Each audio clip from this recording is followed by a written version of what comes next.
Guten Tag, my name is DMAD, and I recently had the chance to visit the University of Kansas Natural History Museum. This building is part of the college's Biodiversity Institute. It is open to visitors and is dedicated to the research, exhibition, and teaching on the plethora of life that once and still does inhabit this planet. While some of the building is private, 4 floors are more than enough to entertain and educate on what they have. So in this video, I want to go over what this museum has to offer. As always, let's get into it. You enter on the 4th floor of the building, with the 3rd, 5th, and 6th floors also open to the public. As mentioned in my BEC entry, while the museum is technically free, they do operate on donations. Recommended prices are on the screen.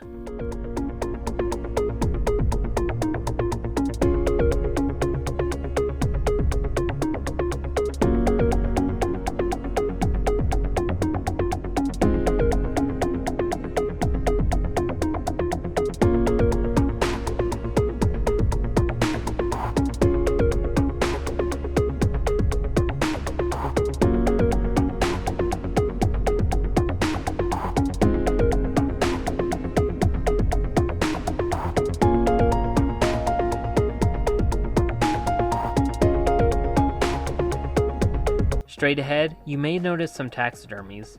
Walk into the hall and you bear witness to the panorama.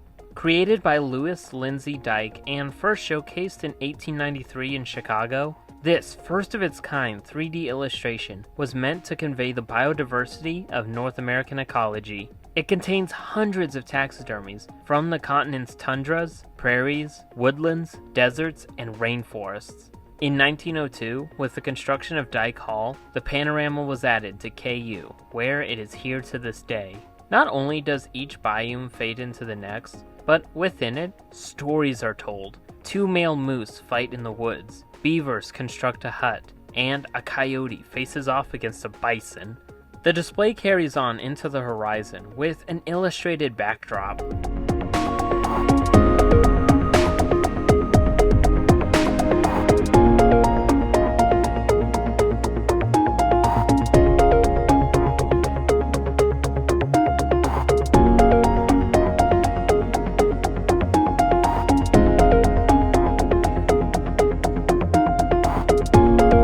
Moving down a level, this is where the facility houses the majority of its fossils. As with most of the building, there is no straightforward path, so it is up to you to chart your own course. Except in this video, you're coming with me! The first thing I saw was their Mesozoic collection, including, but not limited to, Tylosaurus, Pteranodon, Triceratops, and Hesperornis. The word on screen.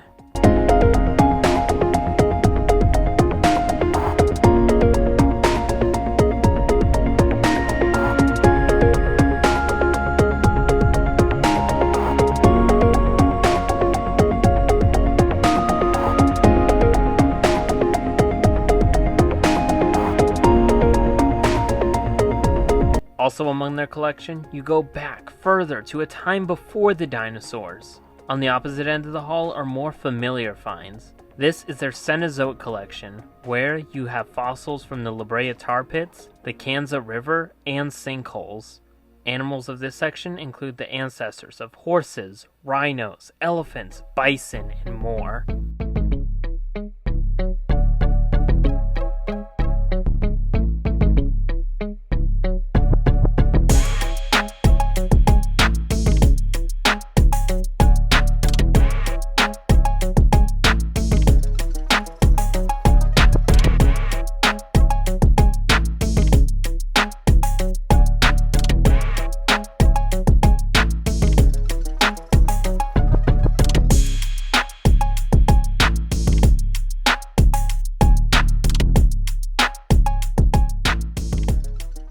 One more thing displayed on this floor is Bugtown, a more lively attraction. It houses insects, a mini theater, and interactive features. Note, at least for me, it was kind of hard to find it as it's a little tucked away, but again, that might just be me.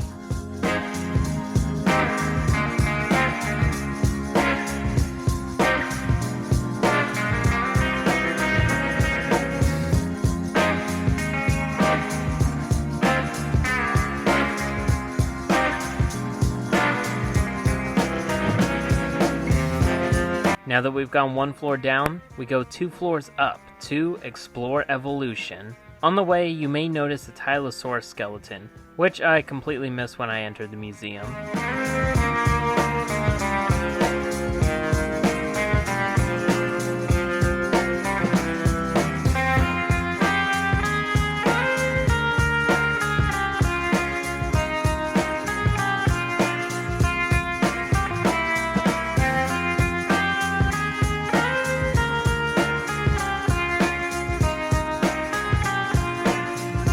In this room, it's more education focused, with displays about speciation, adaptation, and evolution.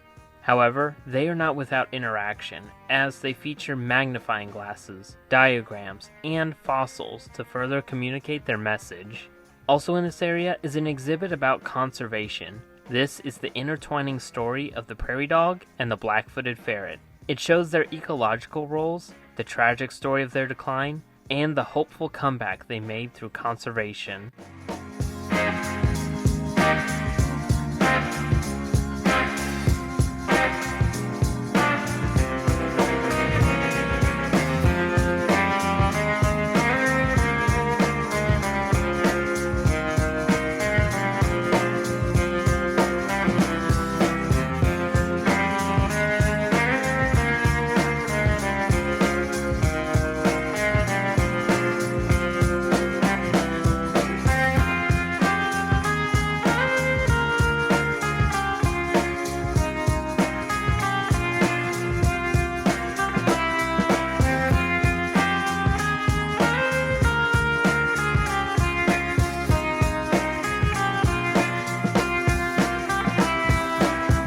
The sixth and final floor is an amalgamation of different displays, scenes, and themes. Here, you have the bee tree, mammal skulls, dioramas of American wildlife, and more live animal ambassadors.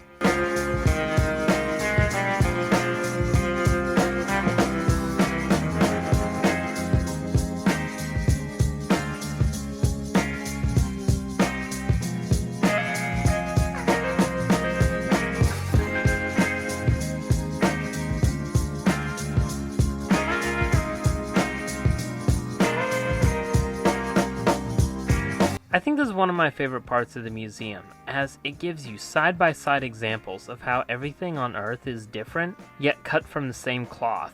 Hundreds, if not thousands of specimens carry your attention, and to tie it all together, it comes with the message that once we lose them in life, there is no getting them back. But with that, I think we're done here. I definitely want to return one day and further delve into their collection. I highly recommend the KU Natural History Museum, as there is so much more information I didn't feature in the video.